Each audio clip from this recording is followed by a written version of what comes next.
모든 것이 은혜. 시편 심층 강의 95번째 시간이에요. 시편 26편 9절부터 12절까지 말씀을 본문으로 해서 오늘 아침 함께 말씀을 나누겠습니다.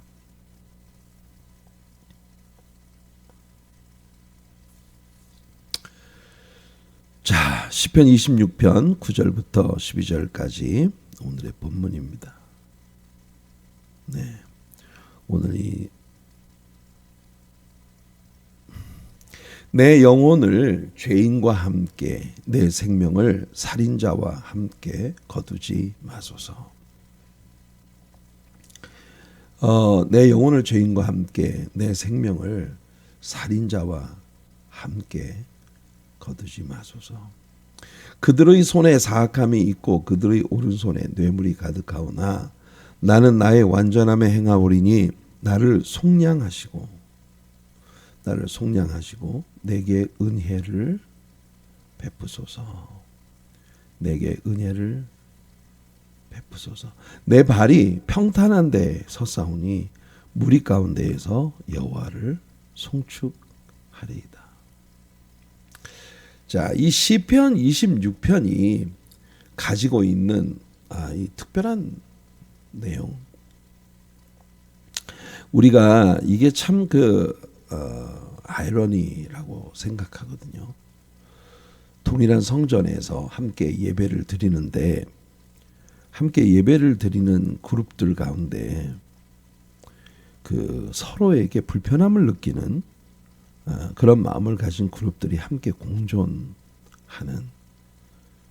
그런 상황에 대한 이야기가 계속되고 있습니다. 이게 왜냐하면 압살롬의 반란의 때에 다윗이 지금까지 이스라엘의 왕으로 지내오면서 자신이 하나님과 함께 나누어왔던 그 교제, 하나님의 은총 아래 지금까지 살아왔었다는 것에 대한 확신과 하나님의 사랑에 대한 그런 확신을 다윗은 지금 그의 내면에 충만하게 가지고 있습니다. 그런데 사람들이 자신에 대해서 계속 참소하고 여러 가지 압살롬에게 마음을 빼앗겨서 압살롬에게 마음을 도둑질 당해서 특히나 여러분 다윗이 어린 시절부터 함께했던 절친 아히도벨 같은 자가 압살롬의 반란에 함께 동참을 하면서 다윗을 등지고 다윗을 거슬리는 그와 같은 갈등 관계에 들어가게 되었을 때, 특히나 여러분 우리가 시편 55편을 나중에 보시게 되면 그 시편 55편에서 이 아히도벨과 다윗이 함께 나누었던 그런 우정과 사랑은 성전에서 싹트고 있었거든요. 어린 나이부터 늘 뭘 하면 성전에 가서 뭘 하고 성전에서 재미롭게 다니면서 또 여러 가지 저 일들을 의논도 하고, 그러니까 어린 시절부터 아주 절친으로 지내면서 신앙생활의 기쁨까지도 함께하고 있었던 그런 친구들이 있었어요. 그런데 그런 사람들이 지금 다 다윗을 등지고 압살롬의 반란에 가담을 하고 있다는 것이 아주 분명해지고 있는 그런 상황이에요. 이런 상황, 이런 일들이 전개되고 있는데 여러분 여기 내 영혼을 죄인과 함께 내 생명을 살인자와 함께 거두지 마소서라고 하는 이 구절은 마치 두 강도 사이에서 십자가에 못 박혀 죽으신 예수 그리스도의 그림을 우리에게 보여주고 있는 그런 상황이에요. 예수님이 십자가에 못 박혀 죽음을 당하실 때에는 범죄자들과 함께 살인자와 함께 그렇게 동등한 취급을 받으며 십자가에 못 박혀 죽으셨거든요. 다윗이 느끼고 있는 건 내 주변에 둘러서 있는 모든 사람들이 누가 압살롬에게 마음을 도둑질 당한 사람인지 알 수가 없잖아요. 그런 상황 가운데 있을 때 다윗은 하나님 앞에 세 가지를 결단합니다. 내가 행하는 일, 그리고 내가 서는 일, 그리고 어디에 앉는지, 앉는 일, walking, standing, sitting, 이 세 가지 일에 대해서 다윗이 내가 넘어지지 않겠다. 무엇을 어떻게 walking, 어떻게 행하는가, 그리고 내가 어디에 서는가, 그리고 어디에 앉는가, 이걸 내가 항상 조심하겠다고 그렇게 다윗은 고백을 하고 있어요. 오늘 시편 26편에 온통 이 말씀들이 들어차 있습니다. 보세요. 1절에서 내가 나의 완전함에 행하여 싸우니, 내가 나의 완전함에 행하였다라고 하는 이 구절이 여러분 뉴 킹 제임스 버전에 보면 I have walked in my integrity. I have walked. 내가 무엇을 어떻게 행하는가. 내 모든 행동 안에서 내가 하나님 앞에 두 마음이 아닌 영혼 없는 말, 영혼 없는 사고, 영혼 없는 행동, 내가 주 앞에서 행하는 것은 그 어느 것도 나의 내면에 숨은 것과 밖으로 나타나는 것이 서로 일치되지 않는 이런 삶을 나는 살지 않겠다고 하나님께 고백하고 있는 거예요. 하나님, 내가 지금까지 살아온 나의 모든 삶에 내가 넘어질 때도 있고 죄를 지을 때도 있고 허물이 많지만 그래도 무엇보다 중요한 건 뭐냐면 나의 내면에 숨은 것이 바깥에 주님을 향해 드러나는 그런 것과 서로 이중적으로 다른 그런 삶을 산 적이 없습니다. 내가 주님의 진리 가운데에서 내가 정직하게 하나님 앞에 행했습니다. 이게 1절에서 다윗이 고백했던 말이에요.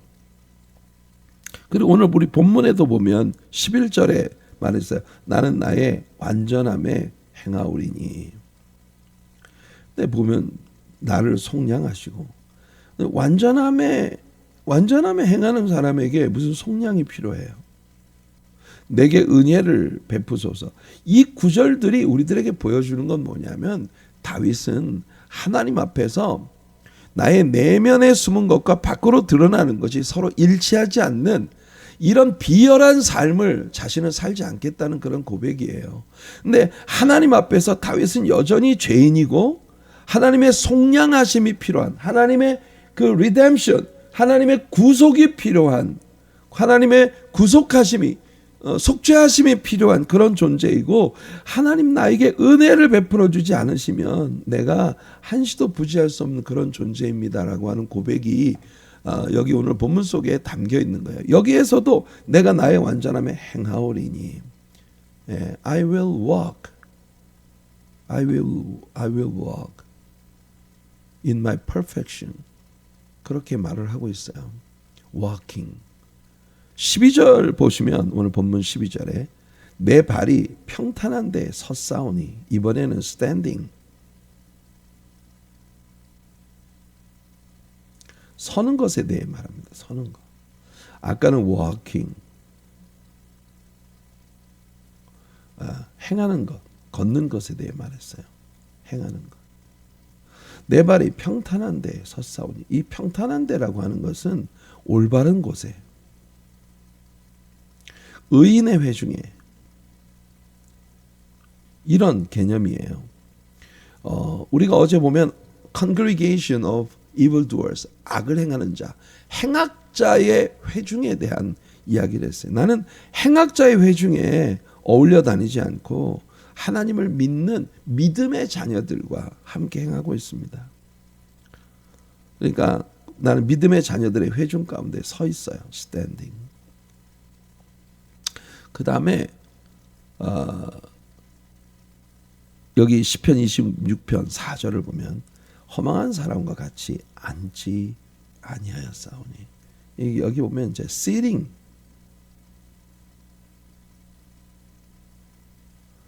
앉는 것에 대한 이야기가 나옵니다. sitting.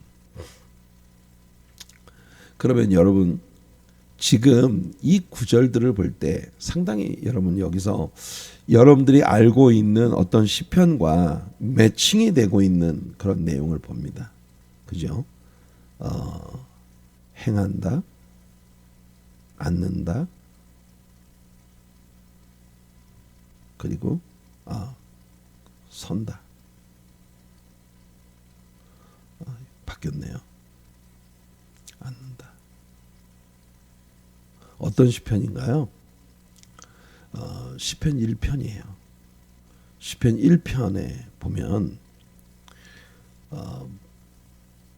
시편 1편 1절에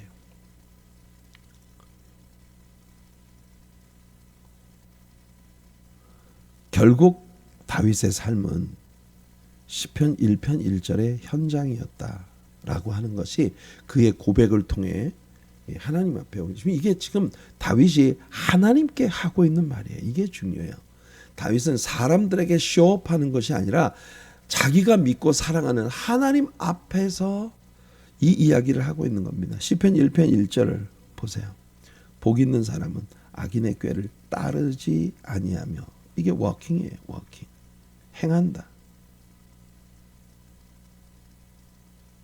워킹. 죄인들의 길에 서지 아니하며, 스탠딩. 그죠? 서지 아니하며, 오만한 자들의 자리에 앉지 아니하고, sitting.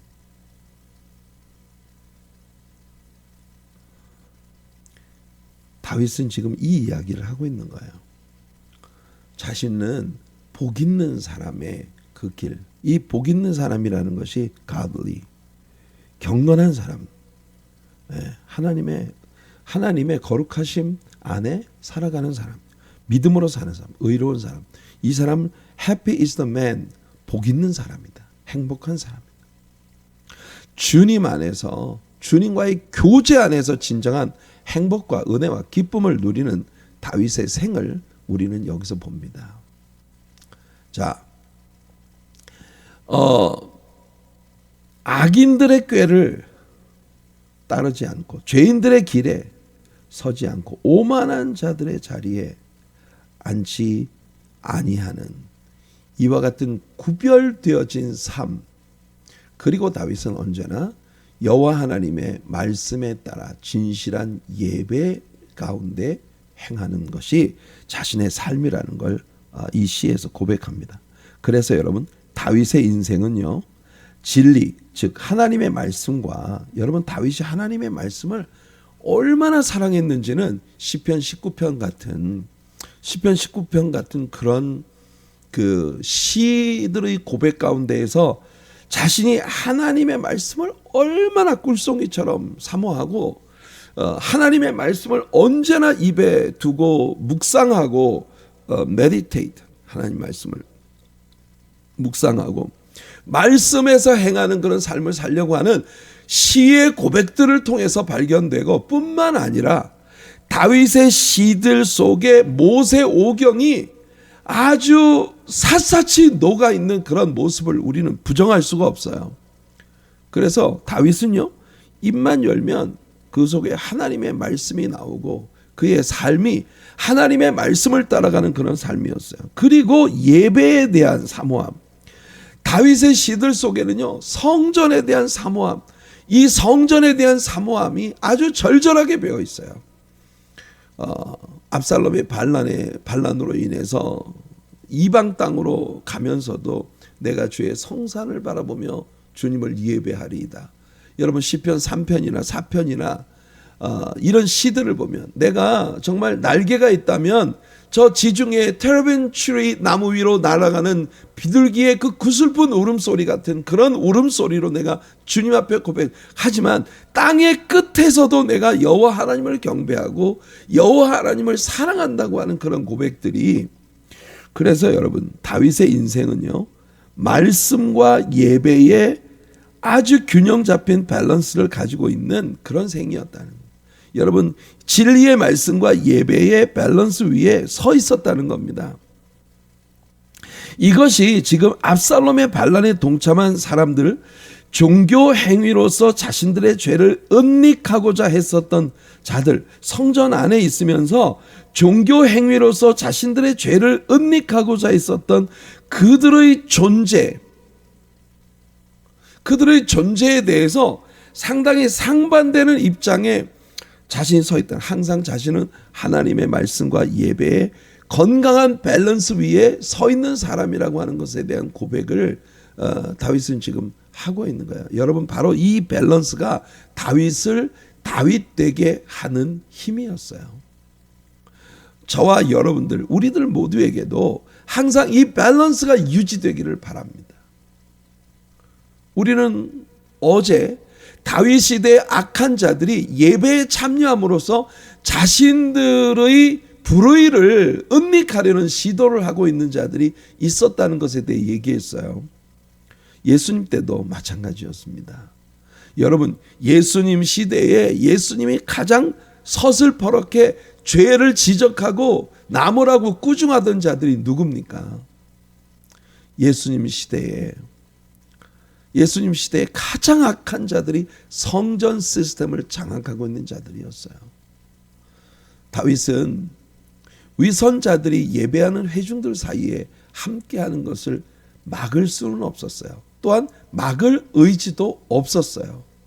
왜냐하면 그러다가 어느 때인가 그들이 정말 하나님을 만나 하나님 앞에 회심을 하고 변화될 수도 있으니까. 예수님은 생애 가운데에서 정말 미련하게 느껴질 만큼 여러분, 그 바리새인들과 사두개인들에 대해 신랄하게 비난을 하시면서도 십자가에 못 박혀 죽으시는 순간까지도 예수님은 그들을 위해 기도하셨어요. 아버지여, 저들을 용서하여 주옵소서. 저들은 저들이 하는 일을 알지 못함이니이다. Father, forgive them, for they know not what they do. 저들이 지금 뭔 짓을 하는지도 모르고 지금 이 일들을 하고 있습니다. 십자가에 못 박혀 죽으시는 순간까지도 예수님은 그들을 위해 기도하셨어요.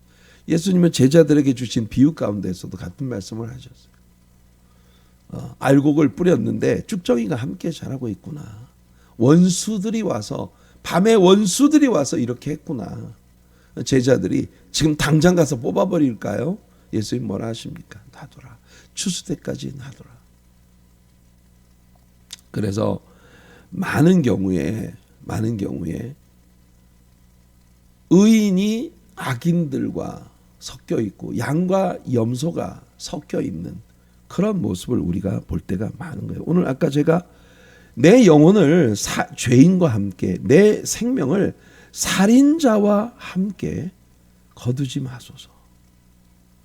그러니까 다윗은 자신이 이렇게 종교라는 틀을 입고 속에 내면에 흐르는 것과 겉으로 흐르는 것이 다른 그런 그 이중적인 존재로 굳어지는, 예수님 당시에 사두개인들과 바리새인들처럼 지금 다윗 당시에 성전에 들어와 있지만 압살롬에게 마음을 도둑질당해서 진짜 하나님을 섬기는 것이 아닌 그런 모습으로 지금 이 교회, 이 성전에 속해 있는 그런 사람들. 예수님의 비유 속에는 양과 염소가 항상 함께 있어요. 알곡과 쭉정이가 섞여 있어요. 이게 세상의 종교 시스템 안에, 여러분 교회 안에 알곡과 쭉정이가 섞여 있고 양과 염소가 섞여 있어요. 때가 이르면 하나님께서 이 모든 것들을 진짜로 걸러내시는 때가 옵니다.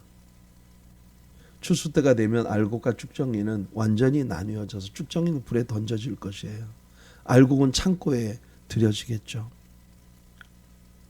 양과 염소를 예수님이 재림하시는 날 온 세상 사람들을 양과 염소로 나누겠다 하셨어요. 아까 이야기했던 시편 1편에서 시편 1편의 마지막 결론이 이렇게 납니다. 악인들은 그렇지 아니하며 오직 바람에 나는 겨와 같도다. 앞에 악인들이 아닌 복 있는 사람은 뭡니까? 시냇가에 심겨진 나무가 시절을 쫓아 과실을 맺고 그 잎사귀가 마르지 아니함 같이, 즉 하나님의 진리의 말씀에 깊이 뿌리를 내린 생명나무와 같이 항상 아름다운 열매를 맺고 잎사귀가 마르지 아니하는 반면에 악인들은 바람에 나는 겨와 같다. 바람에 나는 겨와 같다는 건 뭐냐면 뿌리가 존재하지 않는다는 거예요. 뿌리가 없는 신앙인, 사랑하는 성도 여러분, 여러분들은 뿌리가 견고한 신앙인들이 되시기 바라요. 하나님의 말씀에 아주 깊숙이 뿌리를 내린 뿌리가 견고한 그런 신앙인들이 되시기를 바랍니다. 그러므로 악인들은 심판을 견디지 못하며 죄인들이 의인들의 모임에 들지 못하리로다. 무릇 의인들의 길은 여호와께서 인정하시나 악인들의 길은 망하리로다. 예수님께서 비유 가운데 말씀하신 것처럼 쭉정이는 모아서 불에 던져지게 된다. 양과 염소가 나뉘어진다. 여러분 정말 흥미로운 건 뭐냐면 있잖아요. 종교 시스템 안에 숨어 있지만 주님과는 아무런 상관도 없는 사람들이 존재한다는 거예요. 이게 흥미로운 일 아닙니까? 우리가 2024년 존귀한 성도들의 교회가 되기를 우리가 표방하고 있어요. 존귀한 성. 그 존귀하다는 말이 majestic Christians, majestic believers. 정말 하나님의 위엄을 가진, 하나님의 위엄이 서려 있는 그런 신앙인들이 되는 거. 여러분들 우리들의 내면에 누구도 빼앗아갈 수 없는 신자로서의 존엄, 신자로서의 존엄이 여러분들 사람들 앞에 나타나는 그런 우리들이 되길 바라요. 우리들의 언어 속에서, 우리들의 표정 속에서, 우리가 행하고 있는 삶의 행동거지 하나하나에서 예수 그리스도의 위엄이 서려 있는. 그래서 우리가 우리 입으로 내가 예수 믿는다고 말하지 않아도 우리를 바라보는 모든 세상 사람들이 당신한테서는 예수님 냄새가 나, 이렇게 느껴지는 삶을 향해 나가는 것이 우리들의 소원인 거예요. 예수님께서 이렇게 말씀하셨어요. 이거 아니에요. 이거 어제 말씀이었어요. 종교 시스템 안에 숨어 있지만 주님과는 실로 아무 상관도 없었던 사람들이 있었다. 자, 마태복음 7장 21절 이하의 산상수훈의 말씀입니다. 나더러, 산상수훈이라는 건 예수님의 사역의 초기에 주셨던 말씀이에요. 나더러 주여 주여. 성전에서 이 종교 시스템 안에서 다 주님을 향해 주여 주여 하는데, 그렇게 주여 주여 하는 자마다 천국에 다 들어가는 것이 아니고 다만 하늘에 계신 내 아버지의 뜻대로 행하는 자라야 들어가리라. 그날에 많은 사람이 나더러 이르되 주여 주여 우리가 주의 이름으로 선지자 노릇하고 또 주의 이름으로 귀신을 쫓아내기도 하고 주의 이름으로 많은 권능을 행하지 아니하였나이까 하리니. 보세요. 주님의 이름으로 늘 주여 주여 입에 주여 주여 입에 올리고 있고 주님의 이름으로 많은 일을 했어요.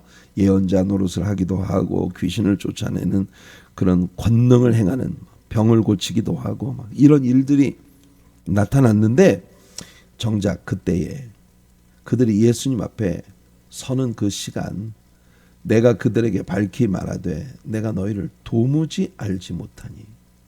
와우. 내가 너희를 도무지 알지 못하니 불법을 행하는 자들아 내게서 떠나가라.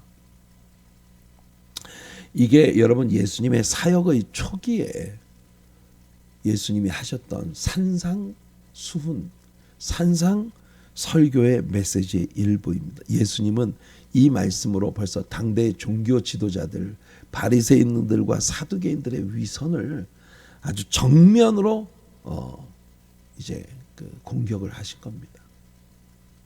그런 예수님 심지어 제자들에게 너희가 바리새인들이 굉장히 의롭다고 생각하지 바리새인들의 의를 가지고도 하늘나라에 못 들어간다. 하늘나라에 들어가는 건 정말 우리가 예수님과 관계가 있어야 된다는 겁니다. 예수님과의 그 intimate relationship이 우리 안에 정말 존재해야 된다는 거예요. 여러분 이걸 추구하는 여러분들 되시기 바라요. 신자로 세상을 살아간다는 건 성경을 얼마나 많이 외우고 얼마나 교회의 행사에 열심히 동참하고 그것으로 판가름 나는 게 아니에요. 정말 하나님과 여러분들이 삶에서 릴레이션십을 유지하며 살아가느냐, 이게 중요합니다.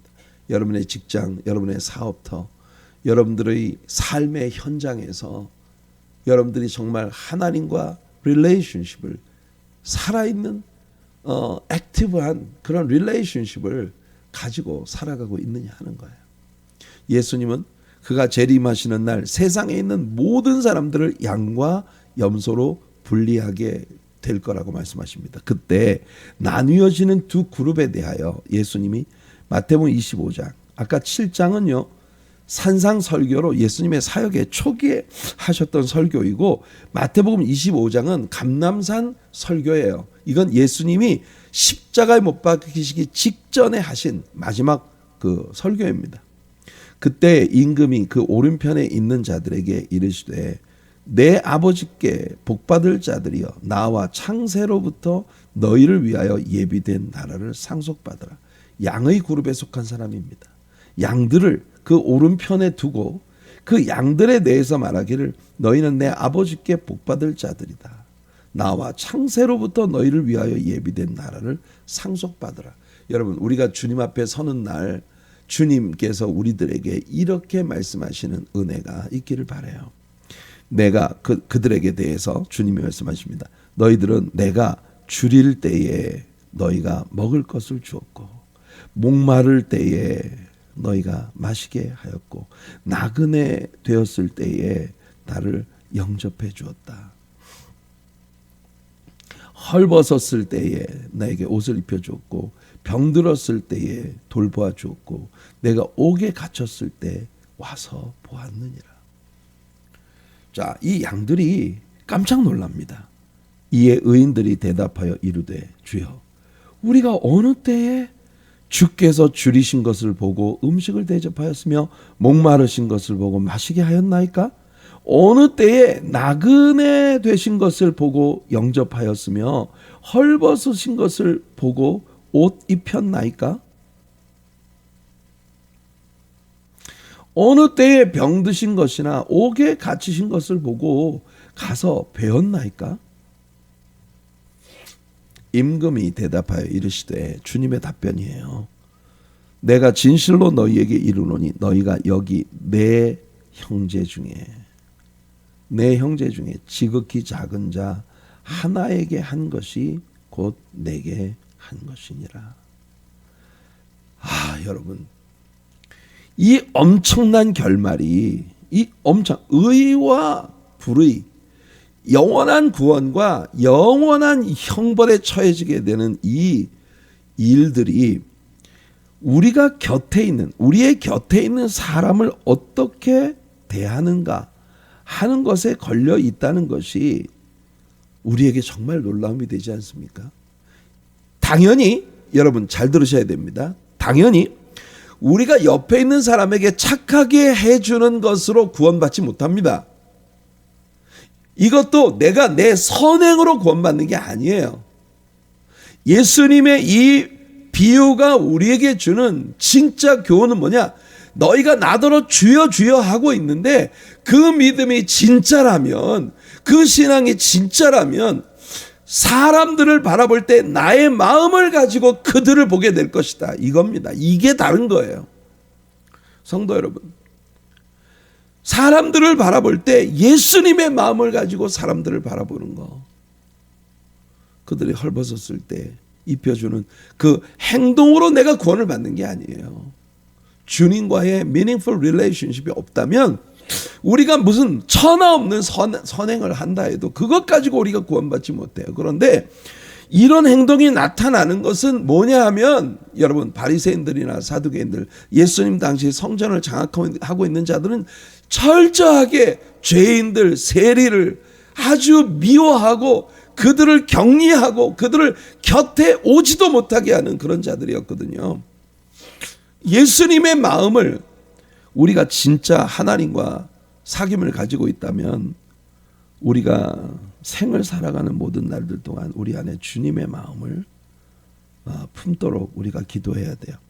빌립보서 2장에서 바울 사도가 너희 안에 이 마음을 품으라, 곧 그리스도 예수의 마음이니 말했지 않습니까? 근본 하나님의 본체이시지만 하나님과 동등됨을 취할 것으로 여기지 아니하시고 스스로 자기를 비어 종의 형체를 갖추사 자기를 낮추시고 사람의 모양으로 나타나셔서 죽기까지 복종하셨으니 이는 십자가의 죽으심이라. 이 마음을 너희가 본받아야 된다. 그런데 그가 그렇게 자신을 낮추시니까 결국 하나님께서 그를 오른손으로 높여주시는 날이 온다는 겁니다. 하나님께서 그를 오른손으로 높여 모든 만민 위에 뛰어난 이름을 주시고 하늘에 있는 자들과 땅 위에 있는 자들과 땅 아래에 있는 자들로 모든 무릎을 예수의 이름에 꿇게 하시고 모든 입으로 예수를 주로 시인하여 하나님 아버지께 영광을 돌리게 하셨다고 말하지 않습니까? 사랑하는 성도 여러분, 예수님 앞에 서는 날 온 인류가 두 쪽으로 나뉘어지게 될 이 엄청난 결과가 우리들의 삶 속에서 우리의 내면에 주님을 향한 신앙이 있다는 것이 우리의 삶의 작은 행동들을 통해서 프루브되어져야 한다는 걸 예수님은 말씀하고 있는 거예요. 우리는 주님의 마음을 품을 수 있는 우리들이 되기를 갈망합니다. 정말 주님의 마음을 우리 안에 품기를 원해요. 그래서 다윗이 이 시에서 구하고 있는 게 뭐냐면 주님의 긍휼과 주님의 은혜예요. 여러분, 우리 주님이 나를 불쌍히 여겨주시는 주님의 긍휼과 나의 죄에도 불구하고 나를 속량하시며 나를 품어주시는 주님의 은혜 아니면 우리는 아무것도 아닙니다. 내가 하나님의 자녀된 것 주님의 은혜입니다. 내가 오늘 이 자리에 서 있는 것 주님의 은혜입니다. 지금까지 살아온 것 모두 주님의 은혜예요. 우리가 가끔 부르는 은혜라는 찬양이 말하는 것처럼 세상 그 어느 것도 당연한 것은 없어요. 모든 게 하나님의 은혜로 우리에게 주어진 거예요. 시편 65편 2절로 4절에 다윗이 이렇게 노래합니다. 이게 다윗의 시예요. 기도를 들으시는 주여 모든 육체가 주께 나오리다. 죄악이 나를 이겼사오니. 보세요. 다윗은 아주 처절하게 얘기합니다. 죄악이 나를 이겼어요. 우리의 허물을 주께서 사하시리이다. 하나님, 내 죄를 용서해 주시옵소서. 그리고 다윗은 말합니다. 주께서 택하시고 가까이 오게 하사 주의 뜰에 살게 하신 사람은 복이 있나이다. 이게 여러분 우리 하나님의 축복이에요. 오늘 이 새벽에 여러분들이 하나님을 예배하기 위해 이 새벽에 잠에서 깨어나 유튜브를 켜고 그리고 유튜브 앞에서 오늘 하나님의 말씀을 배워보려고 하나님의 마음을 열고 하나님께로 다가서고 있다는 건 여러분 하나님께서 여러분들을 택하셔서 주님께 가까이 오게 하신 은혜의 사람들이라는 걸 우리들에게 프루브하고 있는 거예요. 우리의 인생을 보면 죄악이 나를 이겼어요. 정말 트랜스그레션, 우리의 허물이 많은 사람들입니다. 그런데 주께서 이 모든 것들을 사하시고 우리를 선택하셔서 주님께로 가까이 다가와 주님의 뜰에서 살게 하신, 여러분들이 하나님의 뜰에서 은혜로 살아가고 있다고 하는 거, 이게 복이에요. 우리가 주의 집 곧 주의 성전의 아름다움으로 만족하리이다. 하나님의 이 은혜가 얼마나 귀합니까, 여러분? 이것이 오늘 이 시를 통해서 다윗이 우리들에게 들려주고 있는 말이에요. 저는 이걸 생각만 해도 얼마나 감사한지 모르겠어요. 죄악이 나를 이겼사오니, 여러분 이 세상에서 저 같은 사람 많지 않습니다. 진짜 저는 세상에 태어나기도 전에요. 우리 부모님들이 저를 이 절에다가 바쳤어요. 거기 이 부모님들 다니시던 사찰 뒤에 암벽에 제 이름을 써놓고 저 가서 그 이름 써 있는 걸 봤어요. 그리고 스님들에게 이 헌금을 하고 아침 저녁으로 그 이름 앞에 분향을 하고 연부를 하고 그렇게 한 사람입니다. 제가. 저희 집은요 완전 불교에 인이 박힌 집안이었었어요. 그런 가정에서 태어난 제가 하나님 앞에 태어나기도 전부터 이 죄악 가운데에서 하나님이 가장 싫어하시는 이 우상숭배의 죄악 가운데에서 태어난 저를 하나님께서 선택하시고 주님께로 가까이 다가오게, 주님과 교제 가운데 살게 만들어 주셨어요. 그러니까 저는 얼마나 복이 있는 사람이고 얼마나 제가 은혜 가운데 있는 사람입니까? 저희 가족들이 다 구원받고 어머님 아버님이 다 예수님 믿고 너무나 아름다운 신앙인들로 하나님의 품으로 가셨고 우리 형제들이 다 예수 믿고 얼마나 복받은 가정이에요. 하나님의 은혜가 얼마나 큰지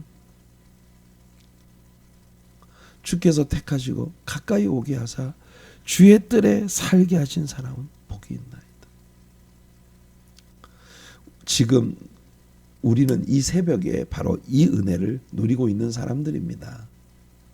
여러분들이 다 저같이 그런 우상숭배의 집안에서 태어난 거 아니겠지만 그러나 지나온 우리들의 삶에 예수를 알지 못할 때 우리가 행했던 모든 일들을 생각해 보면 우리는요 영원한 지옥불에 떨어져야 마땅한 사람들인데 주께서 우리에게 은총을 베푸시고 여기까지 오게 하셨거든요.